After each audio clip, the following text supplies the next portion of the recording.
operations over UE-1, the so-called UE, and the Blackhawks. Now, as the Commanding General of the United States Army North, Lieutenant General Richardson oversees military ground responses here in North America. All over the last year, that's meant getting military medical personnel deployed to help in our response to this pandemic. More than 4,500 military medical personnel deployed in hospitals across 14 states in the Navajo Nation to treat COVID-19 patients. It means more than 2,200 medical personnel are working or soon will be at vaccination sites in 8 states and the United States Virgin Islands. I'm so proud of the incredible work Lieutenant General Richardson and her team have done to support the American people this year. And the American people are as well. They're warriors. They're crisis-tested commanders. The best of all, they're not done yet. Neither of these incredible generals is resting on her laurels or on her stars. They're using their voices and actively working to change policies in the military to make it easier and safer for more women, not just to join the military, but to stay in the military and to thrive.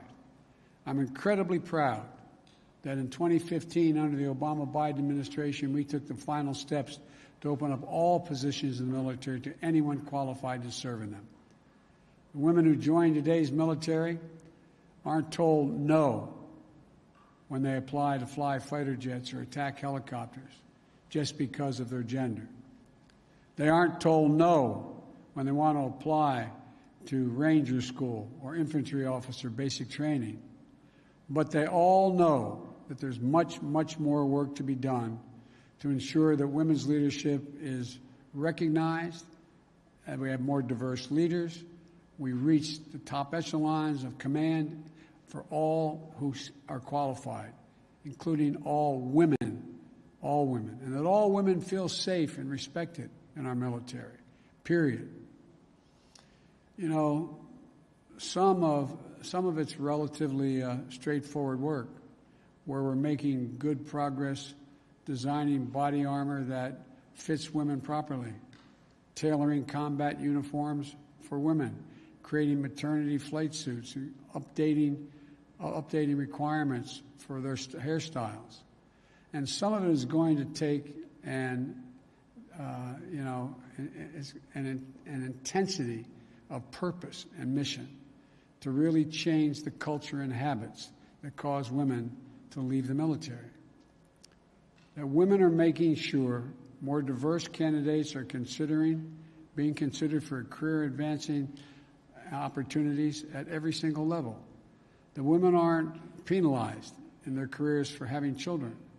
That women aren't just token members, but integral parts throughout all branches and all divisions.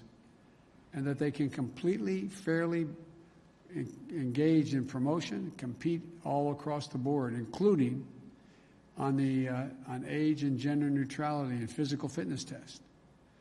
You know, that both members of the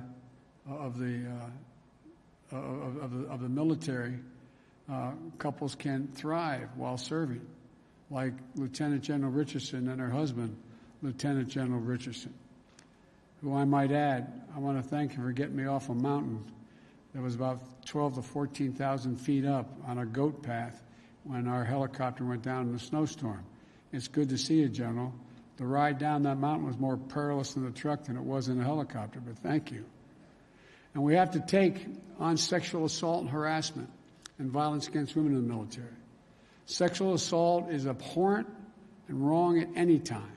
And in our military, so much of unit cohesion is built on trusting your fellow service members to have your back. There's nothing less than a threat to our national security. I know Secretary Austin takes this as seriously as Vice President Harris and I do. That's why this first memo as Secretary was a directive to take on sexual assault in the military, and why he stepped up independent review. He set up an independent review commission on sexual assault to make concrete recommendations for changes. This is going to be an all-hands-on-deck effort under my administration to end the scourge of sexual assault in the military. And we're going to be focused on that from the very top. I know that we can do it. The U.S. military has defeated American enemies on land and air and at sea. And this is not beyond us. I want to thank General Van Ovost and Lieutenant General Richardson for their exemplary careers in service to our country. You're America's patriotism at its finest, undaunted and absolutely able to do anything by any obstacle, determined to open wide the doors of opportunity, and ready for the next challenge. It's my great honor to serve as your Commander-in-Chief, and I look forward to hearing your active duty and recommendations of how we can work together to keep the American people safe and meet every challenge in the 21st century. So I want to thank you both, and I want to thank the former general. I keep calling him general, but the guy who runs that outfit over there. I want to make sure we thank the Secretary for all he's done to try to implement what we've just talked about, and for recommending these two women for promotion. Thank you all. May God bless you all, and may God protect our troops. Thank you. Yes, sir.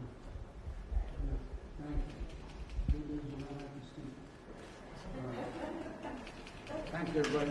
Mr. President, can you pass voting rights with the Senate filibuster in its current form, do you think?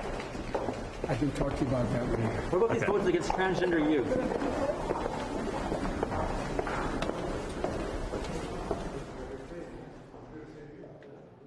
Good try.